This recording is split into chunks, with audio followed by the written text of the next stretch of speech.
ever hear the tragedy of Darth Plagueis the Wise?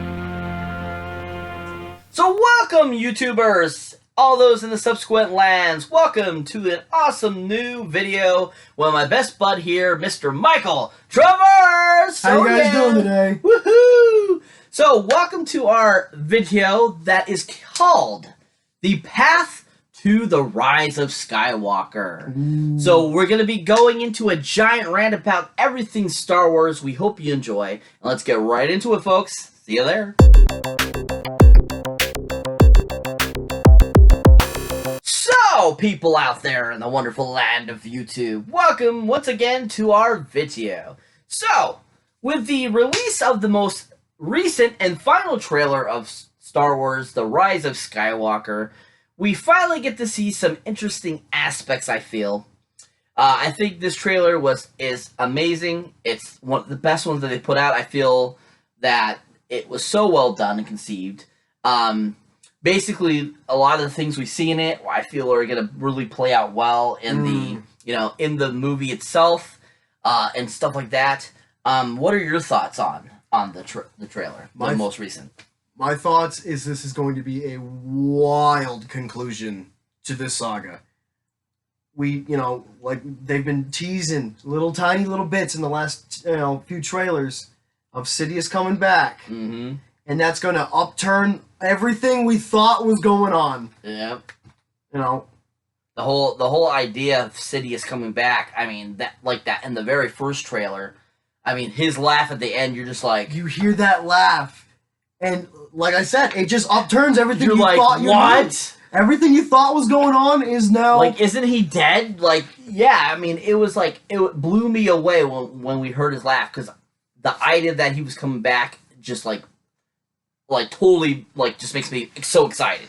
Like, seriously. And then with the newest trailer, basically them showing even more of him and him talking made it even more thrilling. I mean, what are your thoughts about, I feel like the scene that shows him kind of like in that robotic thing coming up to Rey, that was an interesting, definitely a part of that clip. What are your thoughts on that? I tell you, this, the new trailers literally picked up my mind and threw it into the nuclear reactor of the Death Star.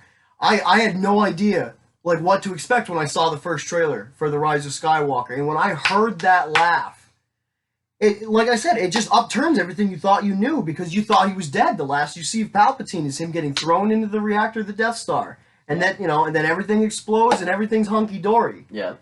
And then we get the new saga, and we get back into, the First Order and them taking over the galaxy. Yeah. But then you hear Palpatine get back into it. Mm-hmm. And then you see that one clip, it shows the Dark Throne. You hear him talking, and you see a small clip from behind him in a mechanical thing walking towards Rey, all sinister like. Yeah, it's like, what? Be like, what form is he going to take? Because at first, when I heard his laugh, I thought, he's dead. He might be a Force ghost or something. But then, he starts talking, and then you see that one glimpse in that moving thing, and you're like, oh no, he's here. Yeah. But they don't show his face. Yep, that is true. So maybe he's not in. He probably doesn't look like the Sidious we knew. Maybe. He's probably a little grosser. Probably, yeah. Since we don't know where he's been hiding. Yep. Planning. Mm-hmm. So he's finally gonna come back and finally destroy the rest of the Rebel Alliance. And I feel as though this is gonna unwrap really well. I feel like they have a lot of things to unpack, and I hope we have enough time. I hope they give us enough time to really touch upon it all. Yeah.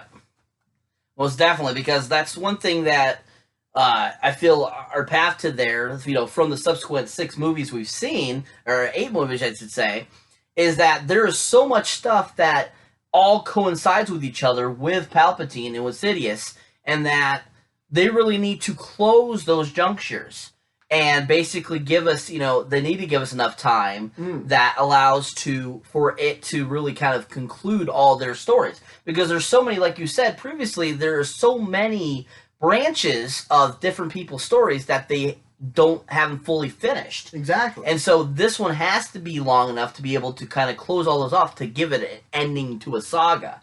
So, I mean, that's something that, definitely, hopefully they do, that they give us enough time. Kind of like I was talking about previously about how, like they did with It Chapter 2. They had to make it so long to be able to kind of close that book off. And that's something that, hopefully Abrams and everyone is going to be doing. Now, that brings me to Abrams. I mean, definitely... like I said, when I saw The Force Awakens, I felt that he had so much better directing talent than what he gave us in Force Awakens. Force Awakens, I feel, is probably the worst of the newest trilogy by far, and definitely was a complete ripoff of A New Hope. And I was really disappointed in that because, like I was saying, I feel Abrams is such a way better director than that. I mean, exactly. From his, doing Super 8 and stuff like that. The Star Trek movies. The Star Trek movies and so forth. It's like, he has such a great potential to make such great films, yet he kind of just took the same story and kind of made it just older. And it just made, like, we got a rehash of A New Hope. And it was kind of like, just reskinned. And, I just felt like we weren't getting anything new. We were getting the same story, but with new characters. Yep. I like it for what it is. It's Star Wars, it's story, it's what they give us, whether we like it or not. But I do feel as though, J.J. Abrams had a lot more, potential in what he could have done. Yeah. We got a lot of great cinematography in that film. There were a lot of great scenes, a lot of symbolism in a lot of scenes. Yeah. But I do feel as though it could have been written a little bit better for us. Yeah. I mean, I do feel as though, like, with, the whole story of Darth Vader and now, and then Luke and then now Rey, I feel as though, we're kind of getting, like, the history kind of repeats itself kind of aspect where, sure, it's maybe like a rehashing of, like, the old story that we got, but maybe it's, like, just kind of showing us the same thing to give us, like, the same things going on. Yeah. It's all one big, thing that Palpatine has orchestrated from the very beginning. Yeah.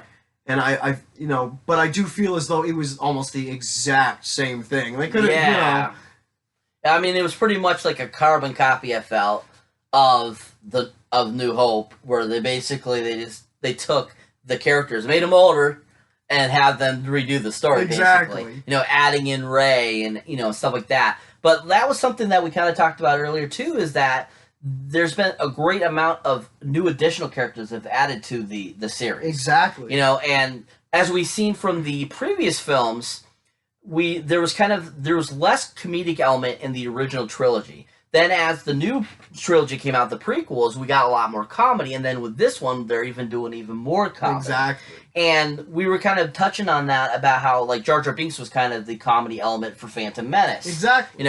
And then in Attack of the Clones and stuff like that, R2-D2 and C-3PO were like kind of the big comedic elements of that film.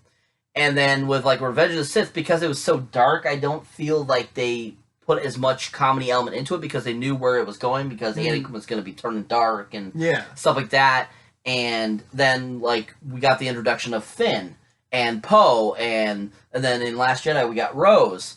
And I feel that those comedy elements are a great addition to the film series compared to the original trilogy. But at the same time, it's like, okay, we still need that dramatic element. Because like you were saying before, you personally like the dramatic elements in the film. I did like the dramatic elements, because like when you first are introduced to Star Wars, you get the scene, the Empire is boarding a cruiser, okay? Yep. It's very serious. Obviously, there's some conflict going on. It seems to be a war. This it seems to be a very serious thing. But you see C-3PO and R2-D2. Yep. Two droids bumbling around. You don't really know who's the leader of the two of them. Yep, yep. The smarter of the two would be C-3PO. Yep. But he's a protocol droid. Mm-hmm. He's very, quiet, reserved. He doesn't really know what to do. Going against the grain isn't really what he does. Yep, yep. So he's kind of like the mature one of the two, but he's following R2-D2. Yeah. Kind of. He's just looking, he helps. Yep. But he's just having fun. He's just flying around screaming. "Ah!" Yeah. And then when we got the prequels came out, it gave us even more of before what started all of that conflict. Yeah. The start of all of this war. So again, it should be, I liked the drama, the seriousness of the war aspect. And then, it kept C-3PO and R2-D2. Yep. And then they were their own little comedy element, but then they added Jar Jar Binks. where they're they're on Naboo, and, they're being annexed. The droids are coming in and, taking over. And they're, running away, and then they meet Jar Jar. Yep. It's a serious, scenario that's going on. Like, people, they're rushing through, cutting down trees, everything. Yep. The indigenous creatures are running. And then Jar Jar shows up and starts bumbling everything. Yep. And I really liked it. Gets his life saved by Qui-Gon Jinn. Yep. Then owes him a life debt. Yep. So then that brings him into the story. He follows our main characters throughout, and then gives them a little bit of there's that serious element, but he kind of fumbles. He's just that comedy character. And that's one thing I was noticing about Jar Jar. I mean, he got a lot of hate for the character, when Lucas put him into Phantom Menace, everyone didn't like him and stuff like that. And I thought he was a perfect element to the film. I personally thought. And I enjoyed him. And I felt that the poor actor that portrayed him, in the certain scenes, unfortunately he got a lot of slack too. And I feel that's, was uncalled for. Like, he did a good job. He did what he was supposed to do. Jar Jar, in and of itself, is a fantastic character, and that actor killed it. And he did, yeah. I believe that Jar Jar was an actual being. Yeah, exactly. He gave life to that. Whether, people liked him or didn't like him, he created what Jar Jar was. And that exactly. he was fantastic. And like I say, and I thought that was a great added element to the series, giving us more comedy and not as much dramatic. But of course, all the films still keep a very good dramatic element, and give us these, great space operas, as they call them. And, from what I see in, even in the new trailers for, Rise of Skywalker, of course, we don't really see too many, elements of comedy in it yet, but I definitely feel we will get to see that in the film. And that, we're going to see all these kind of cool things unfold throughout the film. Now, that brings me to a good question. Basically, what are our views on, where we feel that Rise of Skywalker should take us? So what are your thoughts on, where the movie should take us and for what closure should we get? I think that this movie is going to move towards complete closure, because they do say that this is going to be the end of the saga. Yep. Now, there are a lot of things that they have to give us closure on, say, like Palpatine's plan, things like that. Rey's origins. Yep. Some things that they don't really have to touch on, like some of the the lesser characters, we don't really know where they came from or where they're going. It'd be nice if they, offshooted them into other movies. They could do some offshoots. Like, I'd like to see a Poe Dameron offshoot. Finn of his time with the First Order as a stormtrooper. Yep. Things like that. But I do feel as though we're going to get a lot of closure. And like I said, we do need a lot of time. We're going to need at least 2.5 hours to really hash out what we need to get closure on, namely Palpatine's plan and Rey's origins, because I do believe Rey is a Skywalker. And I will believe nothing else. Yep. Because there's no reason why she would be so powerful in the Force. Yep. There's no way that the lightsaber that was carried by both Anakin and Luke would call to her unless she was a Skywalker. Yep. Most accurately, I mean, and like we touched on before, we were talking about how we feel that Rey might even be a midichlorian creature, just like Anakin was. Maybe she was conceived same way as Anakin was in the womb of a woman. We don't know who the woman was. Maybe she just gave birth and then went away. We don't know. But that's something that I feel that, like you were saying, we need closure on to be able to, close Rey's story, because we already know Daisy really doesn't want to come back after this film. Exactly. So they really need to close off her story. So that would be very elemental to this film to be able to give Rey's character a closure. And I feel that that would not make the film complete unless they did that. Unless they did give us where she came from. Yeah, exactly. And I mean, the fact that, we have 8 movies, before this film that all started with basically Sidious, they need to give closure on him too. Like you were saying, they need to really complete his story as well. And I mean, as we keep going back to Darth Sidious, I mean, we don't even know how long he's been conceiving this, but we definitely know that he's been conceiving this from the get-go of Star Wars 1. And that he was doing it in Phantom Menace as well, like as being a Palpatine, going to, trying to get into the Senate and all that kind of stuff. So, I mean, he's been planning this for years, and that's something else that they really need to focus on, too, and give us closure on, is that fact, too. Because I honestly feel that since from the time he was with Plagueis, that he has been planning this whole excursion since then. Exactly, because his master, Darth Plagueis, his entire tenure as a Sith was experimenting with different life forms, and that carry midichlorians, and trying to figure out how to manipulate those. Which is a cool story. And he figured out how to move them in certain ways, to coalesce them in certain areas.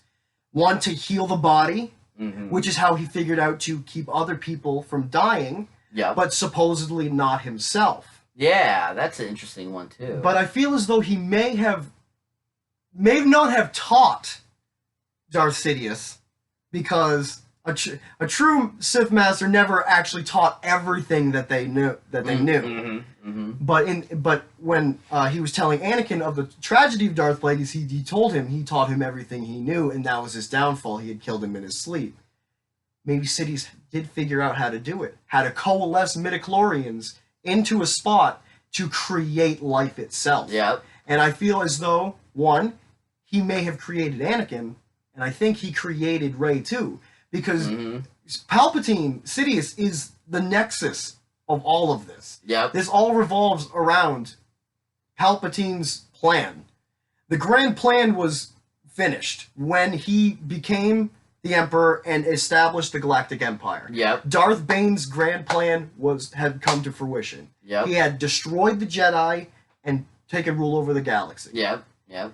But since that has been finished, we still have more story going on, more movies, and now Palpatine is back. Yes. My only thought is, one, he would be just back to destroy the rest of the Rebel Alliance. Yep.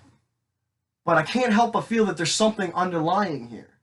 That he is what is, that Rey is all because of him. Yeah. I mean, there's so much story there that we don't know about. I can't believe that he would just come back just to wipe out the rest of the rebels. So it's like, definitely he has some sort of plan in place. Exactly. And I was mentioning earlier to you about how I feel like he even knew that Vader was going to throw him over the side into the Death Star too. So I feel that was a part of the plan too. And I feel that was kind of his scapegoat, because he knew towards the end of like Return of the Jedi that his plan needed to go into the next phase. And so that was part of the phase, in that he knew that he was going to get injured or something of some sort. So he knew that he had to know exactly how to be able to save himself if that does happen. And so I feel that all of this all coincides with each other. And just like you were saying, I feel that Rey is another piece of that puzzle. As we go to our path to the Rise of Skywalker, hopefully some of these things that we're talking about are actually going to happen, and that we get what we're looking for. I mean, we have these 8 previous movies that have been packed full of a great story, and they all lead back to Darth Sidious. And that, hands down, is where they have to finish it, and hence why I think it was a great idea that they brought him back. I mean, the fact that first trailer, you get the laugh at the end, you see the Death Star. I mean, right there, you're like, holy crap, they went full circle and came back to it. It all comes back to Palpatine. It all comes back, and you're just like, oh my god, this is awesome. We get to see Palpatine again. You're like, just the way this all planned out, because they made the original 3 movies, and it gave us a fantastic story, but we're like, we need more.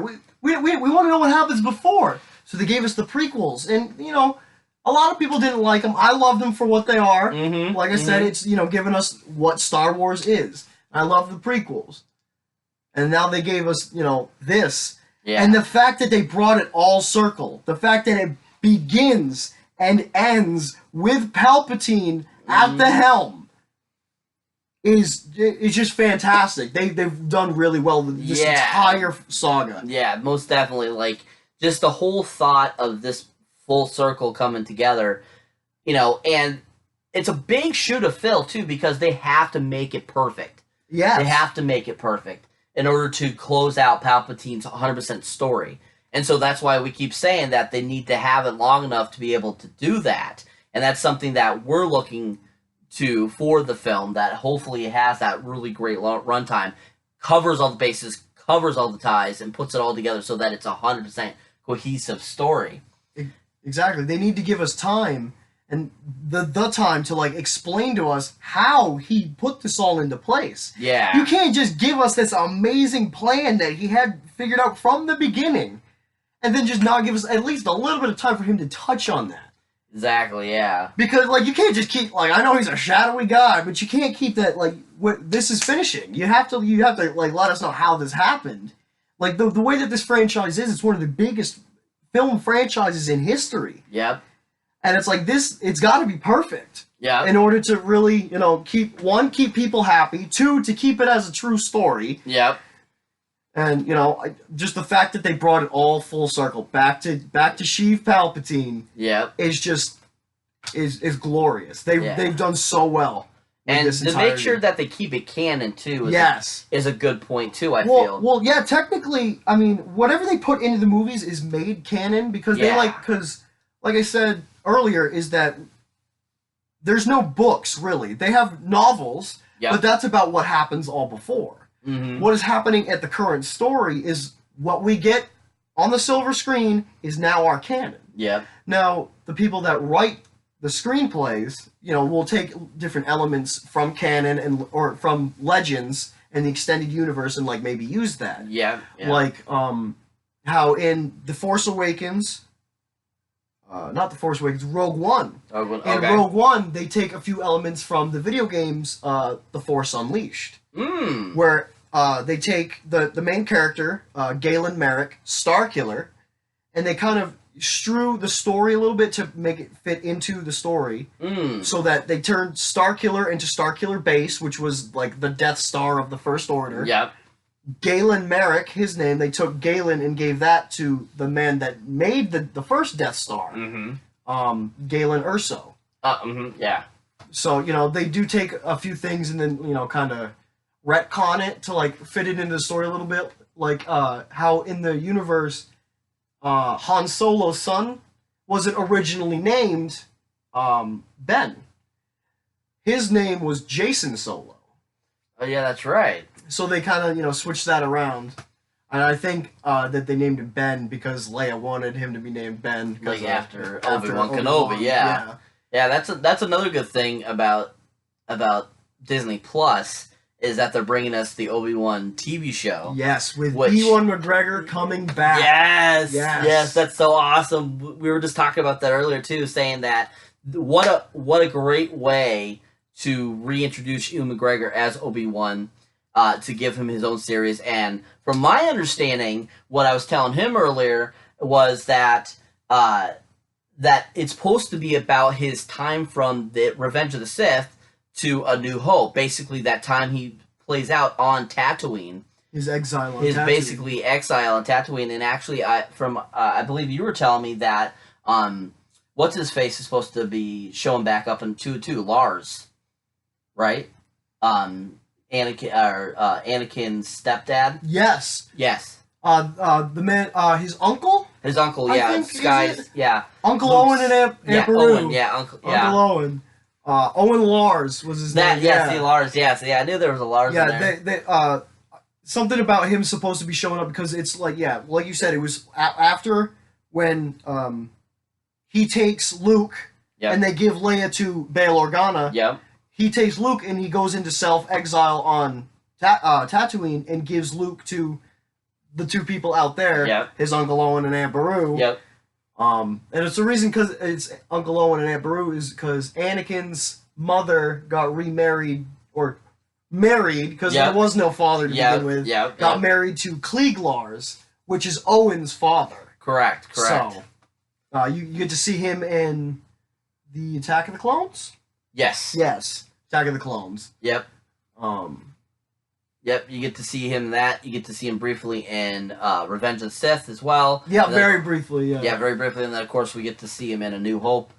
Way older, because Luke is supposed to be like in his 20s now. Yeah. Or gonna be 20, whatever. Something like that. Yeah, he was still hanging out with his friends. Yeah, and stuff like that. So, I mean, you get to see him kind of younger, and so it'll be interesting to see kind of a younger, Owen in the TV series. So that'll be interesting to check out. And little baby Luke.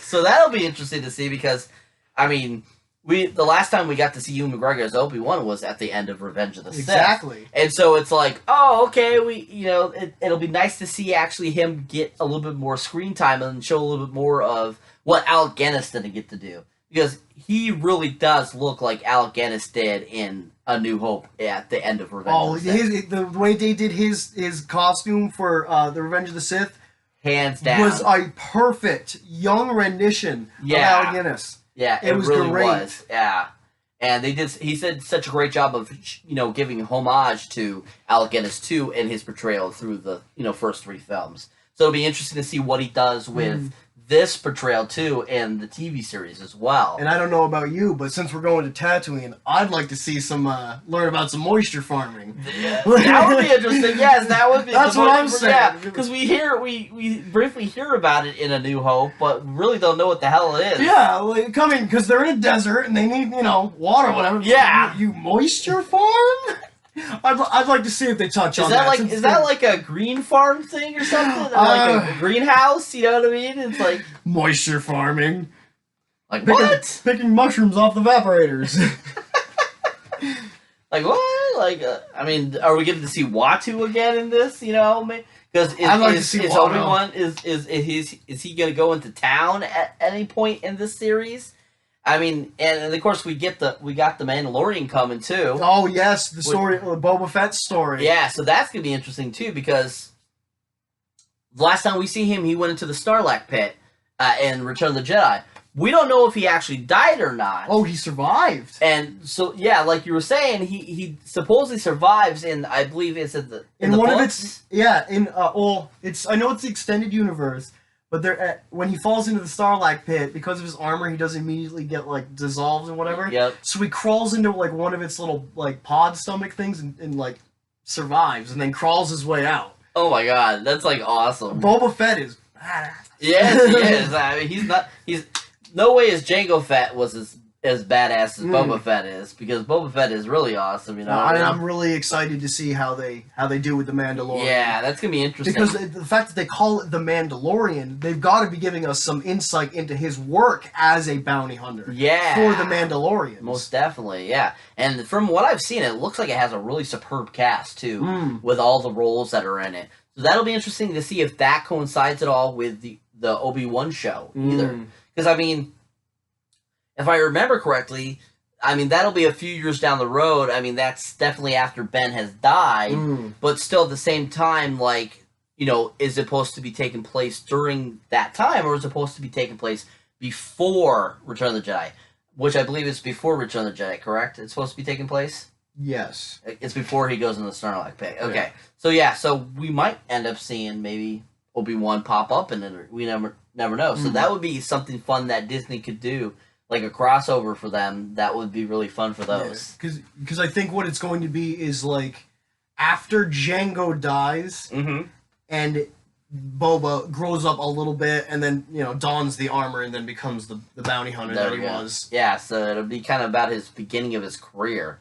So it'll be even before probably he goes to the Cloud City in Empire Strikes Back. We might get to see some different bounty hunters, like Bosk. Ooh. That'd be cool. That'd be cool. Nice reptilian guy. Yeah, so I mean, there's so much Star Wars stuff coming out on Disney Plus, which is really awesome. That's going to be fun to watch. and hopefully those will coincide with all the rest of the Star Wars stories that were. Hopefully they'll bring in elements, They'll like bring certain characters that they've had in maybe the saga that they could, give a little brief cameo. Yeah, exactly. Which might help some of their tie it all together and give their stories a little bigger. Hence what we were talking about the spin-offs. Some of the characters, if they don't get enough time in Rise of Skywalker, they could do that in these TV series and so forth, which I think would be really cool. Exactly. That's really awesome, really cool. But yeah, most definitely it's like awesome. But we can't help but check out this hat, people. Look at this awesome hat. Explain your hat, Mike. I just picked this up recently. It's like almost like watercolored, like artist rendition of the chase scene on Endor. And there's a little, where is he? Over here. A little Ewok. Love it. It's just like an awesome hat. I mean, that I would have never thought of like finding a hat like that at GameStop. Yeah. Definitely shirts they do, like this one right here, like most definitely, but this hat is like badass, and like the whole idea, like it's from Return of the Jedi and it's Battle of Endor and stuff like that. It's just like a cool concept of a hat. Because at first I was kind of thinking like, is that a cool hat? And then as I'm looking at it, I'm going, this is really a badass hat. I'm like, this is really cool. I like it. And it's a good color too. I love the green and yellow contrast. Yeah, it does really have a great contrast to it. Yeah, because I mean, you got that huge forest of Endor, which is all green trees and shit. And like this right here, like the yellow that they used on the bill here is like perfect to go with that green color and the brown. So I mean, this is a awesome hat. So like when he showed up with it, I was like, holy shit, bro, that looks awesome. Yeah, just picked it up. It's fantastic. Yeah, it's awesome. Gotta get some pins on it or something. Yeah, pins. Yeah, that'd be awesome. Put a few different ones on there. Maybe a Rebel Alliance one or something. Vader or something. Who knows? That'd be cool.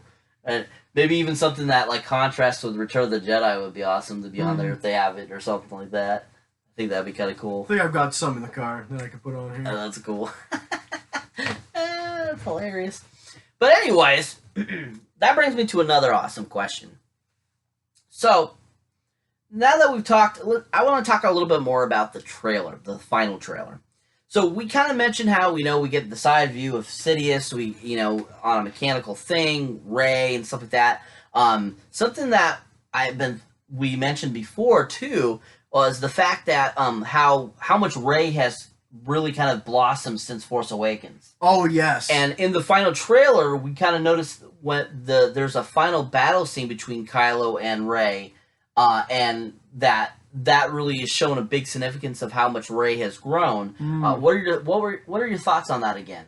Well, because like I was saying, is in the first movie, in The Force Awakens, when you first see the first battle between Kylo and Rey, Rey is still very inexperienced. She barely knows how to hold a lightsaber. Yeah. Let alone she pulled it into her hand. She used a little Jedi mind trick, but she doesn't know how to hold a lightsaber. Kylo, he's got a very aggressive style, and you see that throughout all of the movies. Yep. And it's very fantastic. He's an amazing sword fighter for what it is. Mm-hmm. He's very aggressive. But in the second movie, in the throne room, in Snoke's throne room, yep, you see them fight together against Snoke's bodyguards. And you see Rey, her starting to more give into the Jedi instincts and being a little bit more fluid with her attacks. She's getting better. Kylo, same old Kylo. Yep. Just going ham on everyone in the room. Yep. In the trailer for this third movie, it like the first trailer where she jumps over Kylo's shit and she's about to cut it. You see a lot of elements where she's been getting a lot better. Yeah. I think it may be a little bit of time, not much, because there's at the end of the Last Jedi there's a lot going on. Yeah. So I don't think it could be too much time between these two, but I do feel like she's come a long way. And that one little clip that we get of that final battle between the two, I feel as though it's going to be an epic battle. I feel as though the cinematography is going to be top notch because, like I said, it shows she's come a long way. And the fact that it's on one of the destroyers that's underneath the water, that's rising, is another great element effect to that fight sequence. Because you're just like, why the hell are they on top of an Empire ship fighting in the middle of the ocean while it's rising. You're like, what's going on here? But like at the same time, you're just like, wow, this is gonna be an epic fight sequence, because definitely, hands down, that fight sequence in Last Jedi when they're fighting together against all of Snoke's guards was phenomenal. Phenomenal. That was one of the best back-to-back fight sequences I've seen in the Star Wars film ever. I mean, they truly put a lot of great effort into making that scene. And hopefully they do the same thing with this fight sequence, or even the fight sequence that we see briefly in the forest in the final trailers too, for, you know, Rise of Skywalker. Because we even see Rey running from something in the forest in this third trailer with her lightsaber out. With her lightsaber just running out. through the forest. Yeah, so I don't know if maybe that's that's something that popped into my mind after we were talking about it, is that maybe she's training in that forest. Maybe that's showing a little bit more of her training and how she's become better. Maybe it's that, or maybe she's running from Kylo. I'm not sure, because there is, in the first trailer, there is a scene of Kylo running through a forest with his lightsaber, chopping things down. Yeah. So that possibly could be part of that scene. So it could be either of those two things, I feel. But at the same time, it's just like, yeah, like you were saying, I feel that Rey really has developed so much. And that's another good clause, is that because of how fast she's learned in the short time between Force Awakens and The Rise of Skywalker, another reason about the Midi-chlorian idea, that she is the same way, and how she's so easily manipulated into either side, you know, because we do in the second trailer see her with a red lightsaber that comes out that possibly could make she could be a Sith at that point. That shows that she has that same thing as Anakin, where he can bop between so quickly. And like you were mentioning before, Kylo's the same way. Exactly, because the way that we theorized that Anakin was created, he's basically made of pure midichlorians. Yep. And the fact that midichlorians are what makes Force sensitivity. They are connected to the Force. And being that Force sensitive as Anakin is, and as probably Rey is, and as probably as Kylo is, it makes you very susceptible to changes in the Force. Yep. So going to places that are very, you know, dark side ridden, like, you know, like if one of them had gone to Korriban, where the Sith temple is, they would have been easily corrupted because they're so Force sensitive. Correct, yeah. That's why they teeter on the edge so much. Why Anakin was good, and then he, you know, always had that darkness in his heart, and then fell, but then redeemed himself in the end. Yep, yep. And then you see Rey, and then she's good, but then in the second trailer, you see her with that red lightsaber, and you're like, oh, what's going on? Yeah. And it gives another rise to the idea is she's got to be a Skywalker. Yep. It's that flip-flop in between. Yep. And Kylo is very Force sensitive. Yep. He is the direct grandson of the strongest Force user, almost the strongest Force user, Darth Vader. Yep. And his Darth Vader's daughter, Leia, who is also very Force sensitive. And she's very strong, and you know that because she doesn't have any training. Yep.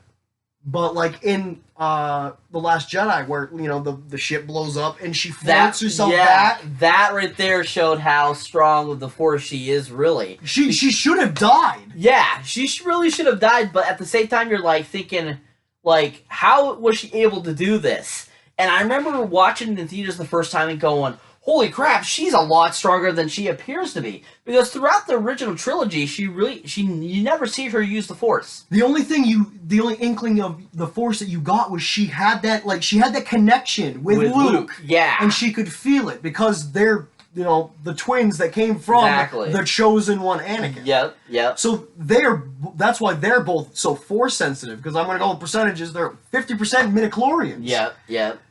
So, you know, and then Kylo coming out with, because Han's not really we don't know. Yeah, we don't know. Yeah, he's never tried. He doesn't really believe in that. Yeah, I mean, exactly. He believes in the Force, but he's not, you know. But, you know, the progeny of Han and then Leia, another super Force sensitive being, it still has a lot inside him. He's a very strong Force sensitive being. Yeah, and that's why, again, he teeters so much. Yeah, it's because they're very susceptible to either side of the Force. Yeah, and it can, you know, touch them, you know, in either way. That's why they, you know, fall over the edge a lot. And that just makes me think of an idea. Because it's called Rise of the Skywalker, how do we not know that at the very end, Ben and Rey Rey, we finally figure out it's a Skywalker. Both of them work together to defeat Sidious. Ooh. Hence the rise of Skywalker, because Ben is a Skywalker, even They're both Skywalkers. Because they're a Skywalker. It could be that fact why it's called that. And it's going to be just like Return of the Jedi. Yeah. Where he picks him up while, he's attacking. He's going to be attacking Rey. Yep. And Kylo's going to have, he's like, I can't let this happen. Yep. And he's going to have a Darth Vader moment because that's one thing we noticed throughout both films that we've seen Kylo.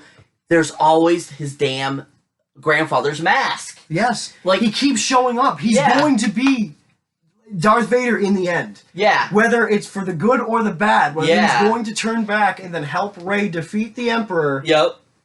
It's Darth Vader. It all. Yeah. I mean, it all stems back to Palpatine. Palpatine again. But Kylo is Vader.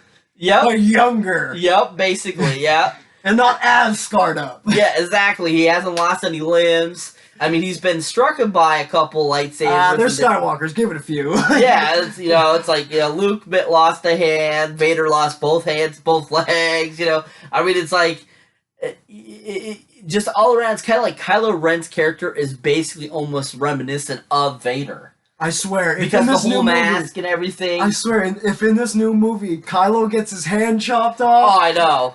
I don't know. I'm gonna cry. I know that, but I don't know if it'll be for joy or confusion or anger. Right. Yep. So I mean, there is so much that can happen in this movie. Yeah. I mean, what we've touched on is basically peanuts of the Star Wars universe. Yeah. But I mean, there's so much that always leads back to Sidious, and that he is the main reason of this whole saga, and that, like we said, if they don't finish off his story arc properly, it hasn't completed the story. Exactly. If they do not tell us how it all happened, it's not complete. Yeah. Because they can give us the closure where he comes back and then everything's all well and good after they defeat him and then the galaxy goes on as normal. That's fine, but there's no closure here. Yeah. He had a plan, he showed up, executed it, didn't succeed. Exactly, yeah. And the universe is all well and good. That's, we need something. You gotta tell us how it happened. Yeah. And I really hope that, again, it's bringing back to that time frame, or the time limit that we have for how much we need to unpack. Yeah. So, I mean, there's so much information in the Star Wars universe. In this video, we wanted to touch a little base on it, a little bit about how we feel it would basically pull us into the Rise of Skywalker, our path to watching it. I personally have recently been rewatching the Star Wars films. I'm currently about to watch Return of the Jedi. I've been doing it with my friend Chris. Hopefully we'll get to the last, 3 movies before Rise of Skywalker runs out. Me and Mr. Mike here will be doing a second part to this video to tell you our thoughts after we have seen it. Who knows how many times we'll have seen it by the time we do the video? We don't know. We're hoping for at least twice. At least that way twice. We can really let it sink in before we get it. Exactly. Yeah. So I mean, we'll probably have seen it together twice too. No, oh, definitely. Most definitely. We'll probably have seen it twice. But definitely, if you like this video, hopefully you'll watch the second part too. We had a lot of fun doing this. And basically, once again, it comes down to that the whole plan that we want to see really is the final conclusion of Darth Sidious, aka Palpatine. Yes. And just how his whole story revolves, and we're hoping that it does that. Because this final trailer, like we were saying, is the best trailer of any of the Star Wars films ever. It really is. It really jam-packed. It is so jam-packed. They didn't give any little bit of drama. Well, I mean, it's all drama, but they didn't give us any little anything. It was jam-packed with this is going to be wild. The whole trailer was just from start to finish, just information oh, here's something you didn't know that's going to be nuts. Here's something you didn't know that's going to be nuts. Oh, here's Palpatine in a mechanical chair scaring people. This trailer has been the best trailer of any of the films. Hands down to this, every single part of this trailer was so fantastically done. especially from the voiceovers by Palpatine and by Finn or Poe. I think is it Finn or is it Poe? I want to say it's Finn. Okay, it is Finn. Well, it might be both of them, because I distinctly hear Finn at one point, but like when he says like, you know, good people will follow us if we lead them. I think that might have been Poe. I'll have to watch it again. Yeah. We'll have to watch it again to get that 100% accurate. But yeah, I mean, that hands down, those two parts about the whole trailer made it so immensely awesome. And we are so thrilled to check this movie out. We can't wait to see it. I have really high hopes for this film. Like, so I'm sure you do too, Mike. Because of how good The Last Jedi was. Yes. This one has to be just as caliber as The Last Jedi. And I'm sorry, but those that said Rian Johnson did a horrible job, you all should go find an actual film and watch it. Because he is hands down one of the best freaking directors of a Star Wars film ever. I don't care if you're a huge Abrams fan, a huge Lucas fan. Rian Johnson gave us what we were looking for. He brought back those great comedy elements of the original series, especially when they brought back frickin' Yoda in the original, like, hand costume, like, puppet version. That was by far the best frickin' thing ever. And he was still like that, like, older, crazier Yoda. Yes, and that was what made Yoda so awesome in those original series. It was fantastic when, you know, Luke was you know, he was going to end it all, just get rid of it. Because he was 100% CGI in the first 3 films. And, I mean, don't get me wrong, his action sequences in the last 2 films were so freaking awesome. But that original puppet Yoda was so freaking funny. And hands down, when they brought him back as a puppet in Last Jedi, that made it the best Star Wars movie for me ever. Because it was on point exactly how he was in Empire Strikes Back and Return of the Jedi. It was so good. I can't believe they like kept him like how he was in the original. And, like older, kind of, and the hands down crazy. Yeah, the hands down, that craziness about him, and just like, they're just books. Leave them alone, you know? Sets the tree on fire, burns the sacred text, and just has a good laugh. Yeah. Just to teach Luke a lesson. Yeah. That what happened in the past doesn't matter anymore. It's where you go from now. Exactly. That's what makes it so fantastic. I mean, hands down, so amazing. Great stuff. Come to think of it, I think that might have been another theme for it all. True. It doesn't matter what happened in the past, it's where they go forward. That is true. I think that might have been, you know, like I said, you know, when they created the prequels and then they started, you know, this trilogy now. It's like, some people may not like it. Yep. But it is Star Wars. And it's one of our favorite stories, and it will continue to be that for years. And I hope that this final movie will finally bring it all together. And it's great. I mean, that line from Yoda, I feel probably wasn't just written for the film. I believe it's a great kind of send-off to the series as well, saying that, you know, doesn't matter what we saw in the past of these films, what is the future is what we see in front of us, like you were saying. That I feel that was kind of like a subliminal message that they were trying to get out, saying, hey, this might not be exactly what you wanted, but it's what we wanted to put out and give you, and made it fantastic. There may not be Jedi here now, but there will be Jedi later. There may not be any more Star Wars movies now, but there will be some later. And it may not be what we want, but it is our Star Wars. Exactly, yeah. That story is always going to be there, and it's always usually a fantastic story. Even though the movie might not be the greatest, you know, for some people, you know, there are people that are going to love them all. Yeah, and I'm one of those people. There's always somebody that's not going to like it. Yeah, exactly. And so I think that's what's so fantastic about all the Star Wars films. Each of them are individually good on their own terms. Exactly. And that's what makes Star Wars one of the best, you know, sagas, stories, and fun stuff. I mean, they've come out with so many different books, so many different characters that are just so fun to listen to. And these are people that weren't even involved with the original Star Wars, with Lucas and anything, that come up with these awesome ideas. So it's like, it's a great revolving universe that hopefully will get a great send-off to a part of the universe in this final film. Exactly. It's a great story, and the cast that they bring in for every single one of these movies is just amazing. Yeah. I have not seen one Star Wars movie where there was an actor that failed at his job to bring a character to life. Yeah. In my mind. 100%. 100%. They were all done just fantastically. Like we were saying, like The Force Awakens, some things could have been done a little bit better. Yeah. But the cast, they brought us what Star Wars is, Yeah. and I appreciate those actors and actresses for it. Very much so. Very much so. I 100% agree with that. Hands down. 100%. So, yeah. That's a great point, too. So that's the end of our video, folks. As always, thank you for watching. Thank you for liking. And as always, thank you for my great new guest, Mr. Mike Travers. Woo! My new co-anchor. He'll be back, and especially in at least this second part.